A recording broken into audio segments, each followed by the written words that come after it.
Rush 971. Eh bien, salut tout le monde, c'est Rush971, j'espère que vous allez bien. Donc on se retrouve pour un nouveau gameplay commenté. Donc vous allez pouvoir que c'est pas le début de la partie. On est sur Citarn sur MW3. C'est pas le début de la partie parce qu'en fait, si vous voulez, je crois que pendant la partie, je devais aller pisser ou quelque chose comme ça. Et je suis resté AFK pendant un bon moment. Donc je vais pas vous faire supporter mon AFK intempestif puisque je l'ai été 2 fois au début de la partie. Donc on commence on met 38 à 31 ou quelque chose comme ça, enfin c'est le score, ouais, on menait peut-être 30 à quelque chose quand j'ai pris, quand j'étais plus AFK et quand j'ai pris le début de ce gameplay. Donc j'espère que vous allez tous bien. Donc vous avez pu voir qu'il y a une nouvelle introduction qui a été réalisée par un gars qui s'appelle Menu GFX. Donc il a le nom de il a une chaîne, donc je mettrai sa chaîne dans la description. Donc par contre c'est à vous de juger. Je vous fais participer. Est-ce que vous pensez que celle-ci est mieux que l'ancienne? Est-ce que vous pensez qu'elle correspond à ma chaîne? Est-ce que vous l'aimez? Est-ce que vous ne l'aimez pas? Dites-moi tout ça dans les commentaires. Ça me ferait vraiment plaisir d'avoir un avis objectif sur cette introduction. Moi j'ai mon avis, mais comme c'est un peu aussi votre chaîne, j'aimerais bien avoir le vôtre, qu'on puisse effectivement partager cet avis et que je puisse me décider sur cette introduction ou pas. Sachez que bon, je voulais changer d'introduction, ça fait un moment.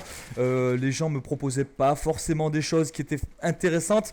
Donc dites-moi si cette introduction là vous paraît sympathique. Est-ce que vous pensez que je peux la mettre sur ma chaîne? Est-ce que vous pensez que ça fait bien, tout simplement?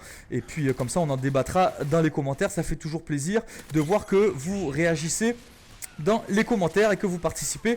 Pour moi ça me fait plaisir, tout simplement. Donc voilà, donc je joue à la MP7. Donc c'est pas un gameplay extraordinaire au niveau de l'arme utilisée ou au niveau gameplay, tout simplement. Par contre il est intéressant au niveau des déplacements en ce qui concerne le spawn kill. Donc c'est l'un effectivement de mes sujets d'aujourd'hui, peut-être le seul, ça dépend si j'ai le temps d'aborder un deuxième ou pas, parce que vous savez que je parle énormément. Donc effectivement le spawn kill. Alors qu'est-ce que c'est que le spawn kill? Déjà, qu'est-ce que c'est que le spawn pour les gens qui ne savent pas, parce qu'il y en a qui ne savent pas ce que c'est. On m'a déjà dit, je lui ai dit oui, il faut être dans le... On m'a demandé des conseils pour avoir la MOAB et je leur ai dit bon voilà, il faut que tu tournes autour du spawn et puis ils savaient pas ce que ça voulait dire spawn, donc je vais rappeler. Donc il n'y a pas comment dirais-je, de gens qui en savent plus que d'autres. Donc je vois pas pourquoi je devrais pas donner la définition. Je pense pas que tout le monde soit au courant, donc c'est pour ça que je vais me permettre de donner la définition du mot spawn. Donc en français la traduction mot pour mot en anglais, enfin c'est un mot anglais mais la traduction mot pour mot en français je la connais pas forcément. Mais en tout cas la traduction call off ça veut dire point de réapparition, on va dire ça comme ça. Ou respawn, point de réapparition ou respawn. Donc en fait c'est là où les ennemis sont censés réapparaître. Et effectivement en domination, logiquement parlant, alors vous connaissez tous justement les spawns foireux d'MW3, on va pas redébattre là-dessus, c'est pas le but de cette vidéo. On va essayer de faire avec, de toute façon ça fait déjà un bon moment qu'on fait avec.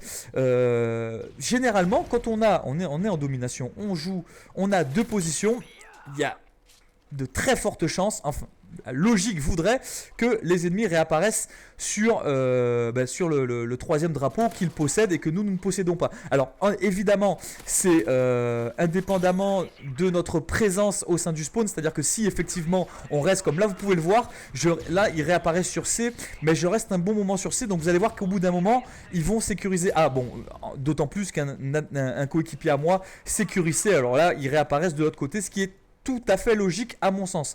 Ce qui ne serait pas logique au niveau des spawns d'MW3, c'est lorsqu'on tourne autour du spawn et puis on constate que sans de raison apparente, ils réapparaissent sur l'autre point, le point le plus à l'opposé quoi. Généralement si on est sur C, bon ils réapparaissent à A et vice versa.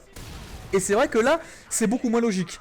Donc là, vous avez vu que je tournais autour de C. En plus, il y a des alliés qui prenaient C. Alors ça, c'est une grave erreur. Quand on est en domination et qu'on peut spawn killer, c'est-à-dire qu'on sait où réapparaissent autant que faire se peut les ennemis, je pense que c'est bien de tourner autour du spawn et de ne jamais prendre les 3 positions. Je pense que ça c'est la base quand on joue en domination et qu'on veut faire du kill, même si on est objectif player, hein, même si on est objectif player, on a fait son taf, on a pris les 2 positions. Quand on est un bon objectif player, mais bon je débattrai avec cela avec Darkna dans ma série dans la peau d'un objectif player, quand on est un bon objectif player, on sait effectivement quelles sont les positions gardées et à quel moment faut les prendre. Si être objectif player, c'est pas prendre des positions à tout va, loin de là, c'est les prendre intelligemment.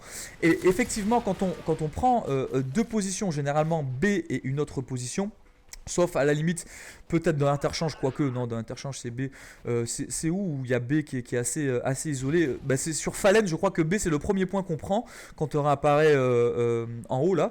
Et A c'est peut-être le point déterminant à avoir, A et B pratiquement pour effectivement les spawns qu'il est sur C, c'est un exemple parmi tant d'autres. Et c'est vrai que quand on est un objectif player et qu'on a déjà fait son taf, qu'on a déjà pris deux positions, je peux vous dire que ce n'est pas la peine d'aller prendre la troisième position. On peut faire du kill aussi et tourner autour de la position pour pouvoir faire des belles parties, des parties intéressantes. Parce que c'est vrai que c'est bien de jouer les positions et de gagner la partie, c'est ce qu'il y a d'essentiel. Mais des fois, il faut quand même savoir se faire un minimum plaisir. Notamment, quand on se fait plaisir, c'est certes, on a fait le beau boulot au niveau des positions, on a fait le boulot qu'il fallait, pardon.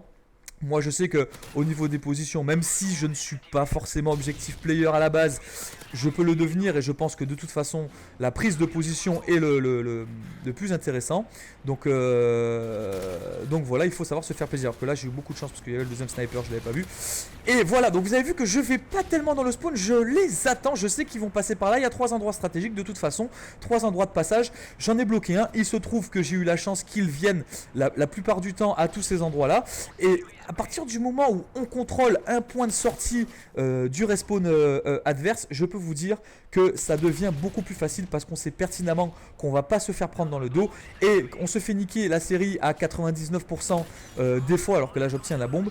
On se fait niquer sa série à 99% par des mecs qui viennent derrière parce que le respawn a changé. Et à partir du moment où on reste autour du point que l'on ne possède pas, en domination, je parle exclusivement en domination parce qu'après les spawns dépendent aussi du mode de jeu auquel on joue. Le spawn en démolition n'est vraiment pas le même qu'en domination, en CDD, etc. Bon, après, recherche, il n'y a pas forcément de spawn au vu du fait qu'on n'a qu'une seule vie. Mais en tout cas, pour les modes de jeu où il n'y a pas de temps d'attente entre deux, enfin quand on meurt en tout cas. Je crois que ça s'appelle la TH ou quelque chose comme ça.